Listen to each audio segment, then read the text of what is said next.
West Bengal staff nurse grade 2 cut off mark কত হতে পারে এটা নিয়ে সবাই কমেন্ট করছো। ঠিক আছে দাদা, কাট অফ মার্ক নিয়ে ভিডিও আপলোড করো। অবশ্যই কাট অফ মার্ক নিয়ে ভিডিও আপলোড করবো, আগে আমি ক্যালকুলেশন করে নিই। ঠিক আছে, কালকে তোমাদের কাট অফ মার্ক নিয়ে ভিডিও আপলোড করব। ঠিক আছে, তোমরা সবাই ভিডিওগুলো ফলো করবে। আর হ্যাঁ, এইটা তোমাদের এই যে অ্যাডভার্টাইজমেন্ট, সেখানে তো পয়েন্টগুলো দেওয়া আছে, সেটা আমি শর্টকাটে এই মুখে মুখে বলার চেষ্টা করবো, তোমরা সবাই শুনবে। ঠিক আছে, কী কী পয়েন্ট ওখানে দেওয়া হয়েছে। 1 নম্বর যে পয়েন্টটা দেওয়া হয়েছে সেটা হচ্ছে ইন্ডিয়ান সিটিজেন অ্যাপ্লাই, যারা অ্যাপ্লাই করবে তারা ইন্ডিয়ান সিটিজেন হতে হবে। 2 নম্বর হচ্ছে অ্যাপ্লাইড ডেট দেওয়া হয়েছে, তোমরা সবাই জানো। 3 নম্বর হচ্ছে অ্যাপয়েন্টমেন্ট টেম্পোরারি বেসিক। এই যে কোশ্চিনটা তোমরা করেছো যে দাদা টেম্পোরারি বেসিক, এটা না, এটা পার্মানেন্ট। তবে 3 বছর তোমাকে অবজারভেশনে বা টেম্পোরারি হিসাবে থাকবে, তার 3 বছর পরে জব কনফার্মেশন হয়ে যায়। তারপরে হচ্ছে দেখো 4 নম্বর পয়েন্টে বলা হয়েছে পে স্কেল সম্পর্কে। তোমরা সবাই দেখেছো পে স্কেল, আমি টোটাল পে মানে তোমরা তো ইন হ্যান্ড পাবে, সেটা হচ্ছে 39,500। ঠিক আছে, আর ক্যাটাগরি ভ্যাকেন্সি সেটাও তোমরা দেখেছো। এই যে পয়েন্টগুলো আছে আমি শর্টকাটে বলার চেষ্টা করছি। ক্যাটাগরি ওয়াইজ যে ভ্যাকেন্সিগুলো সেটাও তোমরা দেখেছো। 6 নম্বর পয়েন্টে হচ্ছে ভ্যাকেন্সি চেঞ্জ। হ্যাঁ, এটা জানিয়ে দিই, ভ্যাকেন্সি চেঞ্জ হতে পারে যেহেতু পয়েন্টে দেওয়া আছে।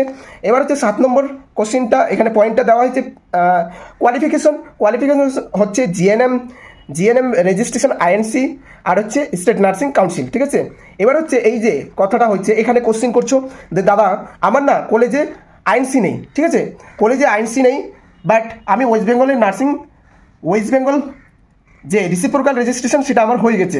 ঠিক আছে, আমি বলবো তুমি সেটা দিয়ে অ্যাপ্লাই করে দিবে, কোনো প্রবলেম নেই। ঠিক আছে, যেহেতু তোমার ওয়েস্ট বেঙ্গল রিসিপ্রোকাল রেজিস্ট্রেশন হয়ে গেছে।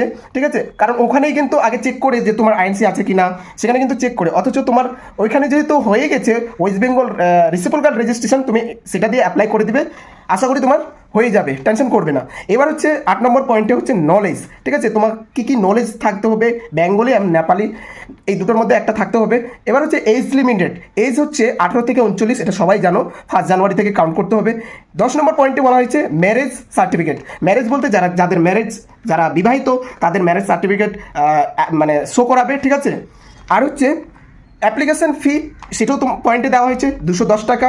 পরেরটা দেখো যে এজ রিল্যাক্সেশন, সেটা হচ্ছে এসটি ক্যাটাগরির জন্য 5 বছর, এসসি ক্যাটাগরির জন্য 5 বছর, ওবিসি ক্যাটাগরির জন্য 3 বছর, এগুলো ছাড় দেওয়া হয়েছে। তো যারা পিডাব্লিউডি তাদের 6 বছর দেওয়া হয়েছে। এক্সপিরিয়েন্সের কথা বলি, এক্সপিরিয়েন্স হচ্ছে 10 বছর টোটাল এক্সপিরিয়েন্স থাকে। ঠিক আছে, 10 বছর থাকে।